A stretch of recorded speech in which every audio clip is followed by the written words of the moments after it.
9er. I believe it's 9er. Should be episode 9er of the Bibster Sunday Night Live stream. Let's see if I can kind of need to angle my cameras a little bit. Sorry about that, folks.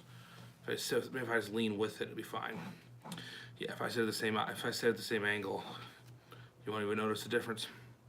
But yeah, it's Sunday night. It means we're going live like we always do.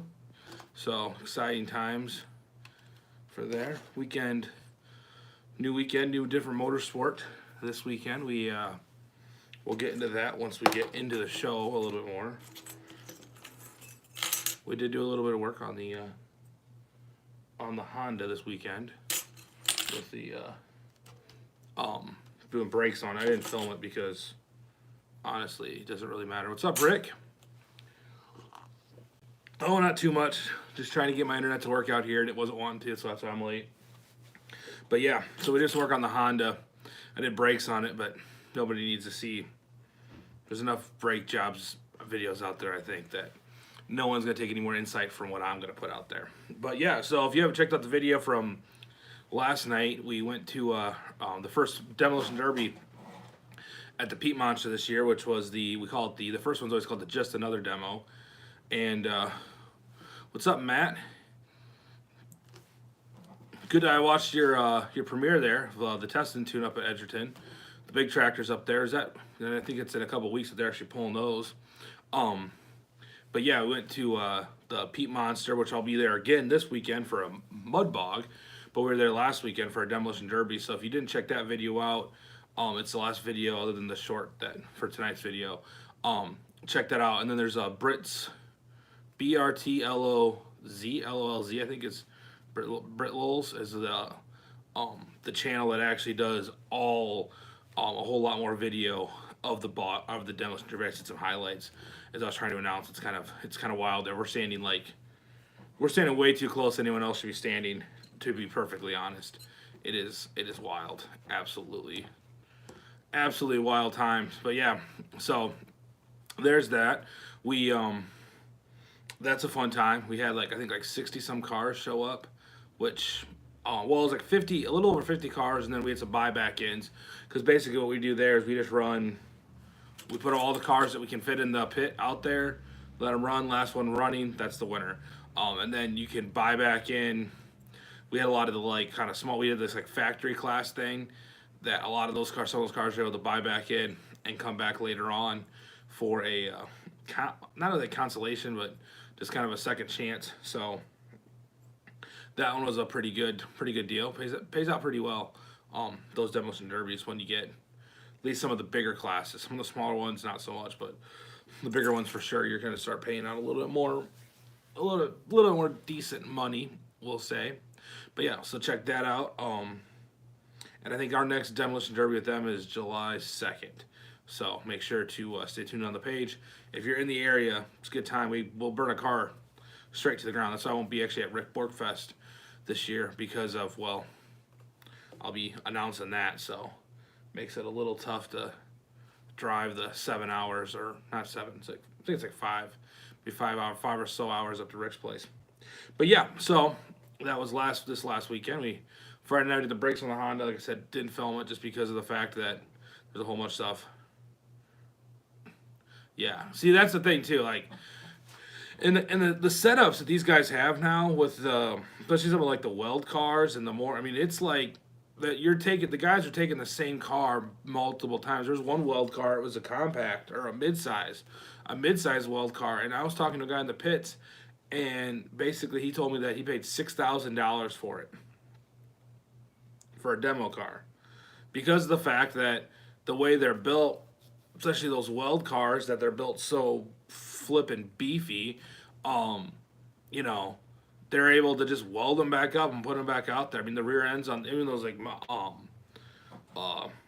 mid-size cars where they're front-wheel drive, the rear ends, it's all done on the weld cars. It's all solid, everything, and with these little fork truck tires on the back, it's pretty wild. And then the fun part about, we also run a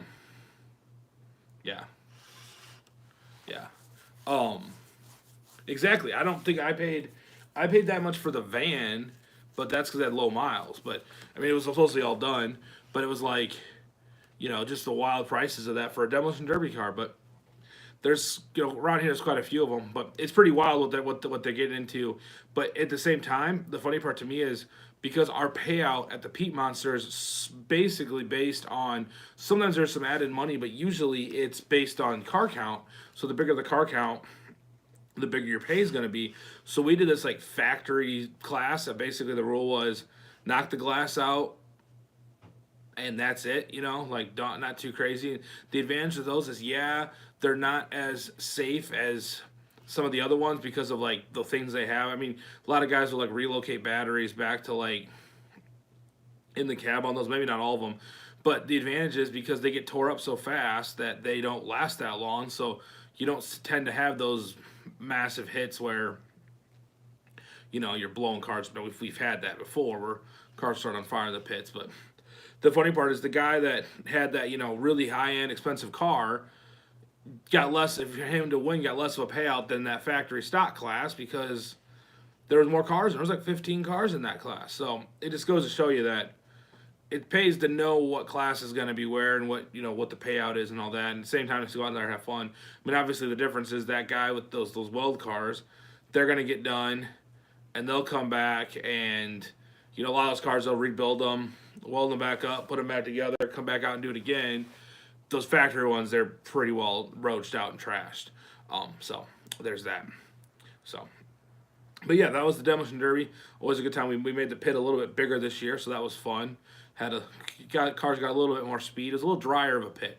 Usually we try and really muddy that thing up to try and keep them kind of slow them down, but they were getting some good speed. We were getting some pretty good hits. That van class, that was pretty wild. The van class always ends up being pretty wild, but that one was extra spicy last night. But no extra crazy because I didn't show it, but that truck class, the dude that took the last hit out, he smoked the tire off the one truck, like snapped the axle off, and then he ended up I don't know if he bloodied up his nose. He might have broke his nose when he bounced it off because he was wearing an open face, and he bounced that thing off the steering wheel when he hit because he hit so hard. I tried to catch it, but it was like, oh, like I said, those trucks. There's a reason why we let the trucks, we force the trucks to run with themselves because it is wild when those trucks are out there, just because of the speed they have and what they're able to do to each other. So that's fun. But yeah, this weekend we're gonna be out the mud bogs, and the mud bogs, that's a whole nother wild thing. I've shown, there's a bunch of videos of that from last year, but we run everything from your stock class. What's up, Tom? They're not too late. I ended up starting pretty late. Ooh, what are you doing with the shipping container? And everything from stock to, nitrous, and we don't run. I don't think there's gonna be a supercharged. There might be some supercharged trucks at this next one, but definitely some sprayed big blocks that are just absolutely insane. So we're gonna be there this weekend. The show starts off at 11 o'clock. What's up, Mom? But yeah, so that makes it, that's something that's gonna be fun too. We always, like I said, the Mud Bugs is the first place I did announcing stuff at, and I've been there since 2018, so this will be year 4 for me. Ooh, that does not sound like fun. Tom, does not sound fun at all. Is that a container you got for your place, or is that a container you're doing for a job? My brother-in-law really wants a shipping container, I think. He throws the hint out there all the time about trying to get one to have us put one on at the farm, and I'm like, I think you just want one. Which, I mean, honestly, it'd be sweet. I could put a shipping container right next to my house. The neighbors would love it. Have the back door open right into the garage, and you just drive tractors through the shipping container out into the driveway. Perfect. I don't think it would go well. No. Yeah, I don't think it would go well. The neighbors would definitely not be a fan of that. Update on the shop stuff. So we got the hitch cut out for the farm all, so that's gonna hopefully get put on this week with a new hitch on that. I think I'm gonna get a set of wheelie bars for it too now. I found a guy that makes wheelie bars. White. It's more reflective light. Yep. Nice.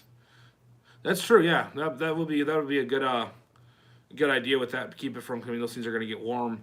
You could, no matter what, with as much surface area as they have. So making them white will help reflect it back a little bit. Maybe you could do like you should paint it like the mirrored chrome finish. Then it should just reflect all the light. And then just blind everyone as they go by it. Make it, almost like camouflage in. It'd be really hard to see it. But, oh, yeah, shop. So I got the new drawbar for the tractor. I think we're going to tumble it at work this week. If we get the tumblers going. And then I'll put that on. I think I found a set of wheelie bars that guy makes them. Actually, a guy I pulled with last week. I didn't pull with it, but I announced him pulling.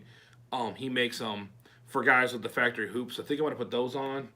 I'm assuming the one club I pull with probably won't be happy about there being wheelie bars on it, but I want to do that if I ever pull anywhere when I go to the next level up, and it makes it look like a pulling tractor with wheelie bars. So there's that. So I figure I might put those on, just to kind of. It'll also make it a little. It'll be a touch safer then in the sense of like what, when I start getting stupid on it this summer. So I'm probably gonna get stupid on it.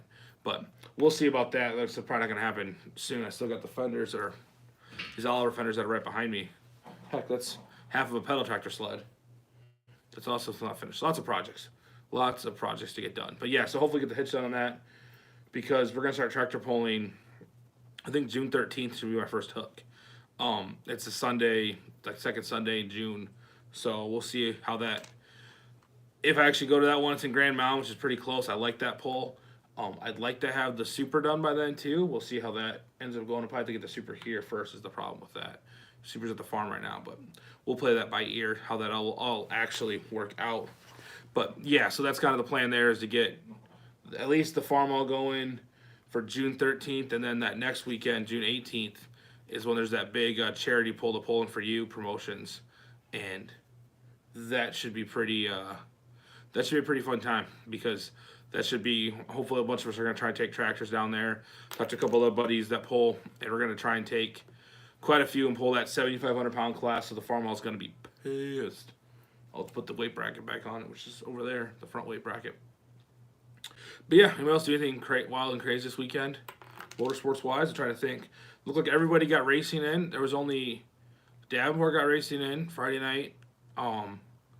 I want to say, I think Burlington's running right now, tonight, which they don't run Saturday, so they must not been able to get the show in yesterday. Maquoketa got their show in, so that was good. It looked like there's decent car count, like 24 cylinders, which is pretty good for Maquoketa because their payout's a little bit lower than everybody else on the 4-cylinder side. That is what it is. But, yeah, it looks like everyone else got their racing. It sounds like East Moline at least got the racing in. It was a pretty nice day for that. So hopefully the time of boat racing is finally over and we're going to be able to go back to full-on actual dirt track racing. Like I said, we didn't take the number 9 modified, didn't go out this weekend. I took the weekend off to kind of lick the wounds from the weekend before when some suspension part, I think it was a track bar is what actually broke in the rear end. So we'll get that back together, and hopefully maybe we'll take it. If we take that thing out this weekend, we'll see because I might be busy Friday, but we'll see if we get that out this weekend. If we go out with it and check that out because that should be fun. See how the improvements we can get on that, and hopefully get that elusive feature win, which this will be the year to do it because I have been noticing, and we can kind of chirp on the comments about this, but that there's been a lot less car counts haven't been what. Especially that CJ was kind of the one that kind of told me a lot of things. Went down to CJ and car counts were a little bit lower than what they weren't lower, but they weren't as spectacular as what we thought they were going to be for being everyone else that canceled that night. If you guys remember, everybody had rained out. CJ didn't rain out, and it was a pretty normal night. Maybe a few extra cars here and there. And you're seeing the other car counts. Maquoketa is pumping over 100 cars, but they ran Airs last night, and Airs cars can be deceptive because usually you can get 18 or 20 of those, and their pay scale is different. There's not like a winner at the end of the night. Everybody basically gets paid the same. So it doesn't really help it helps the car count out, but it's not showing too much of what's actually happening.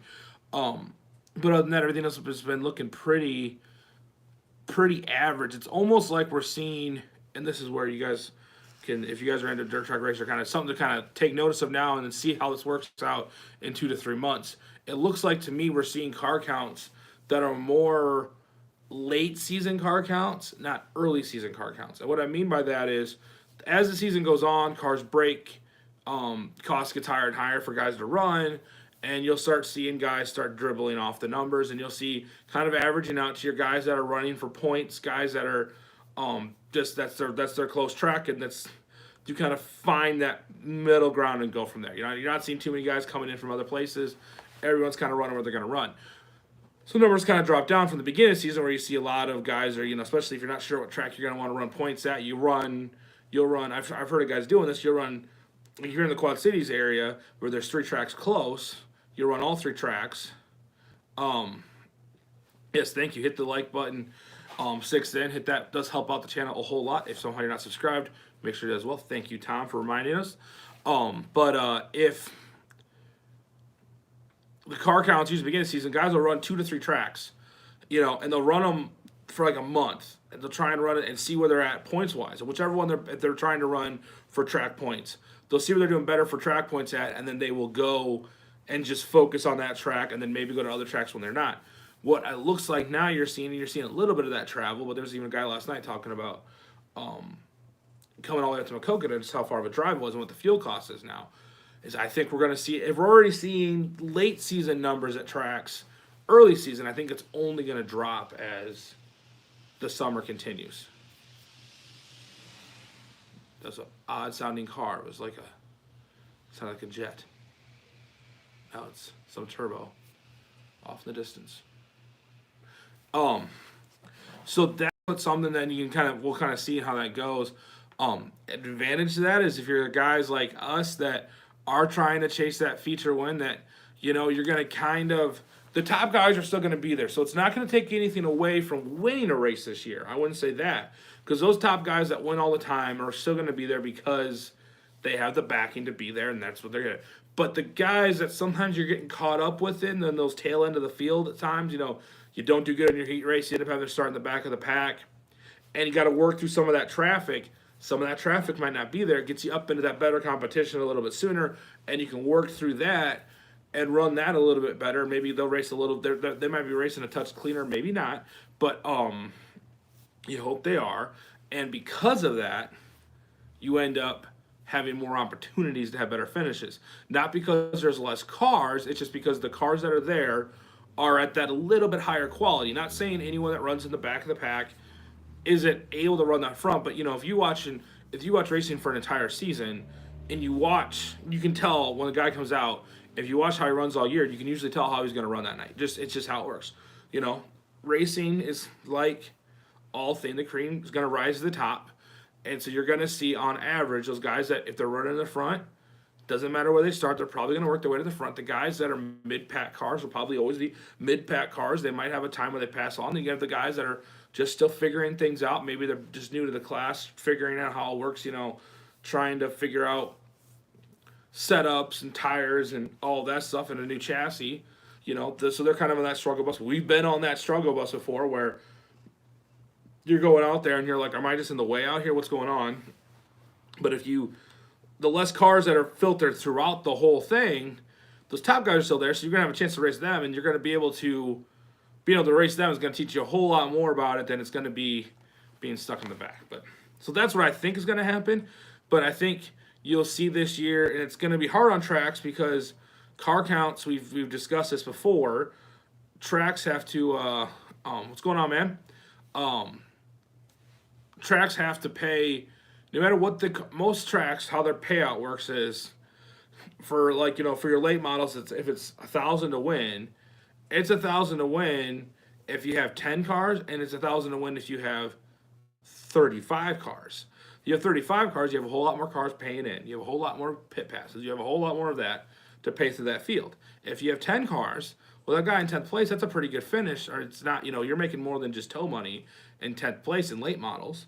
And so you can see where if car counts drop, it's going to make things interesting.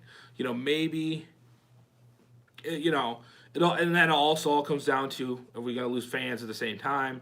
As everything gets more expensive and it's costs more to even just drive yourself to the tracks, are we going to see that? And I think this is where you're going to see tracks that make adjustments to that and bite the bullet in the sense of maybe a track this year does more promotions where they do half ticket prices. They do things that knowing on the front end it's going to look like it's going to hurt, but you're going to get that money back on the back end. You're going to get it back in concessions. You're going to get it back on all the other things.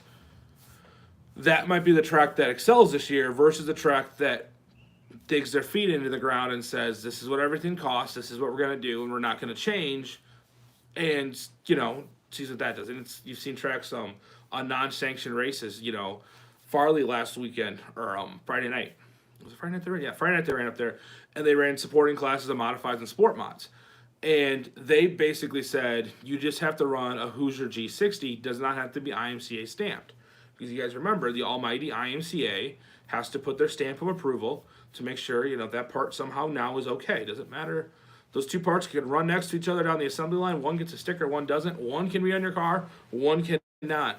And that was a way for them to say, trying to open it up, because we all know that's the thing too. There's no tires out there. So that's also going to end up coming back to bite racing in the butt. You might have guys that want to go to tracks. You might have fans that are ready to go to tracks. You might have all the things ready. You don't have tires to race. We're not going to be able to. What are you going to do? Have a bunch of modifieds out there on bald G60s? Because guys are trying to run, and then you have tracks now that are harping on tire doping, and it's like, this is not the year to do that. I mean, if you can dope your tires up to make them last longer, do it. I mean, I'm not a tech official, so obviously I'm not actually saying you should, but it's like, what else is your options? You have no tires. You want to go race, but you can't. So that's a tangent I have, and my buddy Derek, D-Rec, these are the conversations we have all the time about what's it going to look like? What's it going to look like in 3 months? How does the tail end of 2022 look for dirt track racing and for local racing in general? For all things. Yeah, exactly. The return of the steel wheels. It's going to have to be, your classes, the one hobby stocks in your 4-cylinders that are running DOT tires that at least they can still get. And yes, there's the ideal tire that like the hobby stocks all like to run, but at a certain point you can just put a tire that fits, as long as it's within spec. It's gonna be interesting to see what happens. Maybe there's gonna be able to make more tires. But I think it was American. I want to say it was American Racing. Is American Racing? Like there was some chemical that they put into the racing tires. It wasn't Hoosier, I know that. It was another one. I was talking to a coworker that runs a late model about it. And basically, they can't get this chemical anymore. They just can't get it. So they stop making the tires. Same kind of a thing. You can't race dirt track cars. Like the days of, used to be some guys were running, you could go through a top level team could go through like 4 tires a night if they were really being crazy on things. And all of a sudden you can't get tires. You can't do that. I was talking to like the Melbourne Bank series. They have some tires and they're like, well, if a guy really needs them, and he's running the whole series, we can give him one because we're so low on their spec tires. So that, to be said, is something to think about, something to watch and keep an eye on. At the same time, I say all these things that are going to have an issue with the local tracks this year to say, make sure this is the year to support your local tracks, because there's going to be a lot of tracks that this is a make or break it year. So if you're able to go out to those races, yeah, the car count might not be as big as it was 2 years ago when nobody had anything going on and daddy government was giving us extra cash so we could go play a little bit more. If you can get, even if just going to the track and watching it live, if you can't get to a track, finding out if they have a pay-per-view, making sure that pay-per-view, like the ones I've worked with, the Done Right TV, supporting the tracks extremely well with helping with money. So I think that is something this is the year to do that. This is the year to try it out. If there's a motorsport you haven't tried, that's why you always see me talking about different motorsports between mud bucks and demolition derbies and lawnmower racing. They just raced the Mid-American Series, just raced this last weekend. We'll get into that in a second. And any of those things, go out and support them this year. Go out, get to the racetrack. Find the team. If a team that a driver you like has merch, buy the merch from them. That directly helps them keep their race program alive, because it's going to be a tough year. We're already seeing that now, and we're not even into June yet. The seasons really haven't even gotten going, and we're already seeing some struggle bus issues. So this would be the year, like I said, go find a new motorsport. Take somebody that's never gone to one. I don't think I've ever met somebody that's never been to a dirt track race that went there and absolutely hated it. It's not dirt track racing's not everybody's cup of tea. It's not everybody's. I want to go there every single weekend and spend 3 nights a weekend going to different tracks and learning everyone's name and doing all these things. I get that, but it's fun entertainment. It's pretty well cheap entertainment. It's not much more than a cost of going to getting a movie ticket, and it's live action. You can go watch a movie, but guess what? In 6 months, you can go stream it somewhere. Yeah, technically you can stream a race later because most of them are live streamed anymore, and you can pay to do it later. But there's something different about being at the track. So wherever you're at, anywhere in the nation, guarantee there's something going on motorsports wise close to you, unless you're like, I don't know, in the middle of the desert. But then there still is. I know about, got a buddy of mine that does crazy off road racing. That's out in the desert all the time. But go out and support these tracks. Go out, support these racers, because this is going to be a tough year, and I think you're going to see that reflect as the year goes on. It's not going to probably get any better by this end of this year. I mean, things hopefully will be changing around, and we'll be able to finally get ahead of the game by 2023, I think. But it's kind of all those issues and all those checks we were cashing in 2020 with supply chain problems and shutting down things problems is all coming back now to bite us, because we went through all of our stockpile of things that we had, and now suddenly we don't have that. So it'll be interesting to see, try not to get too political in that conversation. We're just looking at how racing's going to go. But this weekend will be interesting to see how the mud bogs go for sure, because I think depending on how what truck count looks at the Pete Monster, there's some events up in Cordova too that'll be interesting to see how that goes, because that's one where a lot of guys will travel to. That'll be interesting to see how the rest of the year goes, just because of that whole fact of, when it's costing you $2 to $3 more, plus are going to play. I mean, it's none of us are pros at this. And I paid 15 to hook. It'll be interesting to see how that goes the rest of the year. But anyway, that's probably like a 20-minute tangent on racing that half you guys are like, what in the world? This is the stuff that goes in BIBSTER'S head. When you think about like when I'm driving to racetracks and I'm driving to work and stuff, and trying to find ways to connect those dots. And sometimes some of the ideas don't work. Some of them are like, that's a dumb idea. That won't work. Some of it is something that we can implement, and we're working with tracks to try and do that is what's going to hopefully help out and just bringing new ideas into the whole picture. But yeah. So yeah, it's exciting stuff. But yeah, racing, like I said, hopefully this last year we didn't get to the racetrack very much, and this year, a little bit I've already been at them. I'm all fired up to already be back and working with stuff and seeing just the best racing we can see, because I said we're very lucky in the area we're at, and most places around the Midwest have decent racing. We're really lucky that we have really good racing around here. But yeah, so the mud bogs, we'll talk about that a little bit. We're going to talk about tractor pull hitches. I don't know if we're going to get to that. We might get to tractor pull hitches. Thanks for the 7-up. Thanks for all the likes. So yeah, I got a new hitch. I don't know if you guys saw the picture and the shorts. We cut it on our water jet at work. We actually just got a new water jet in. It'll be getting installed this week. I might try and snip some little shots of that and give you guys a little taste of that thing. That's gonna be sweet. I don't run the water jet. The guy at work does, and he's a really good job with it. But so yeah, I cut out that new hitch. It's supposedly the spec size with the clubs I pull with, but it's gonna be pretty nasty because it's an inch thick of 4140. So it should do the job. It should definitely. I have an issue now with my hitch being too low. It shouldn't be once I put the new hitch on. But I'm going to go from a clapped out, welded up, regular M style drawbar to a brand new Super M drawbar, and then this new bolt on hitch.